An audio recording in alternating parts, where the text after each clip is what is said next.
We put ourselves in a position to where when the House holds Hunter Biden in contempt, he's going to have to pay the price for that. So now they've come back and they're basically pleading to give them one more chance.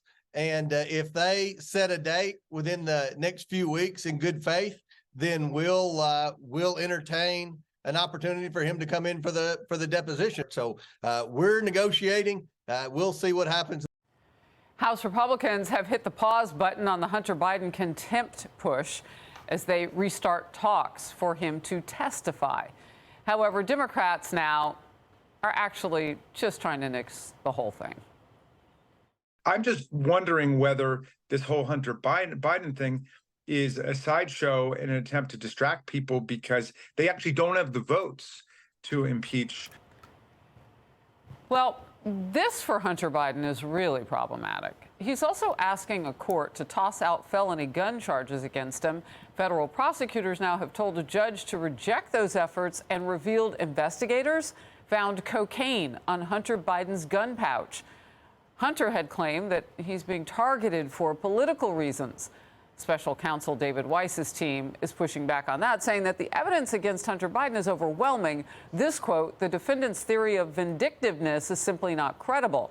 This theory is a fiction designed for a Hollywood script.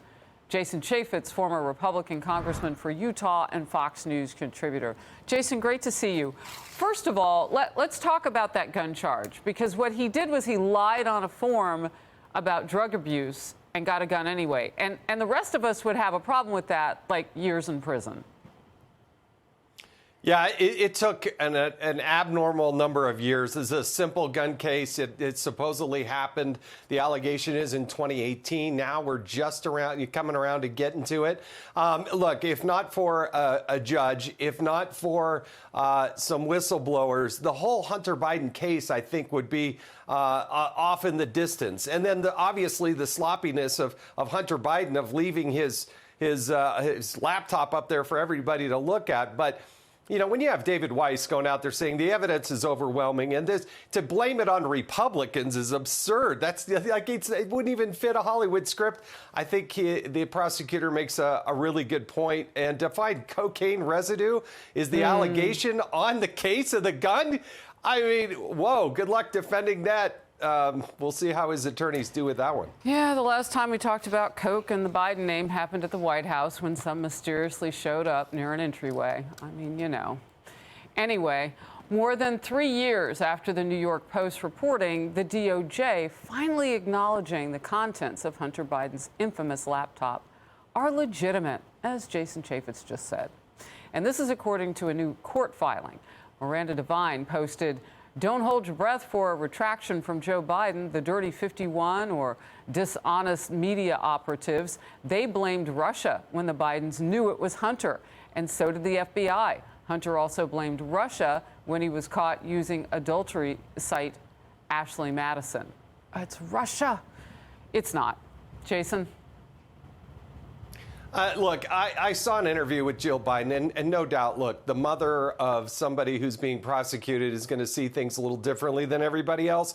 But don't blame Republicans. Don't go out there and say the Republicans are being mean to him or the Republicans have done anything to him. If he had shown up to go to court as he was supposed to do under a duly issued subpoena, we wouldn't have to have the discussion about the contempt and all that. If you didn't have gun while you're doing cocaine, you probably wouldn't be being prosecuted by this. You could try to blame Republicans all you want, but you know what? It's Hunter Biden, who's never had to live up to any responsibility his entire life. Well, he's a 53-year-old male who lives at home with his parents at this point. It's a failure to launch. It's important that we make this point, though. I don't care about Hunter Biden. I think most Americans really don't give a rip about him. But what they do care about is his actions can be used against his father, who is our commander-in-chief, to put some pressure on him. Yeah, it makes him vulnerable to all sorts of things like extortion. All right, we'll move forward. Critics hitting the liberal media over their decision not to air any or very little of former President Donald Trump's victory speech after his huge win in the Iowa caucuses. They defended that move on Monday night. Here he is right now under my voice. You hear him repeating his anti-immigrant rhetoric. There is a reason that we and other news organizations have generally stopped giving an unfiltered live platform to remarks by former President Trump. There is a cost to us as a news organization of knowingly broadcasting untrue things. That is a fundamental truth of our business and who we are. And so his remarks tonight will not air here live.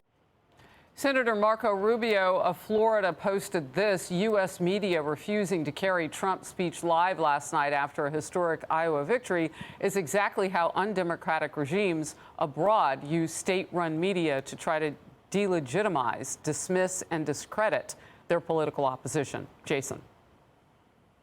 Yeah, I happen to agree with Marco Rubio, but wouldn't it be nice to be Rachel Maddow and be clairvoyant like that? She already knows that he's going to lie before he's even spoken. How does she know that? I mean, to actually put a filter on the leading candidate for the presidency of the United States is absurd. It's why their ratings are so low. They do a disservice to the country. They do a disservice to their viewers. But, you know, they get to make that choice.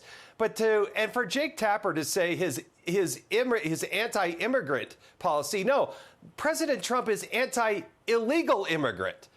There's a huge difference from people who are breaking the law and people who are coming here legally and lawfully. They're always the ones that get set off to the side. You know, the million people that actually do come through the front door, that do it legally and lawfully, they're always the ones that get set aside and lumped in with all the people who do it illegally. Jake Tapper knows better, and he should have reported that better. Jason Chaffetz, good to see you. Thank you very much.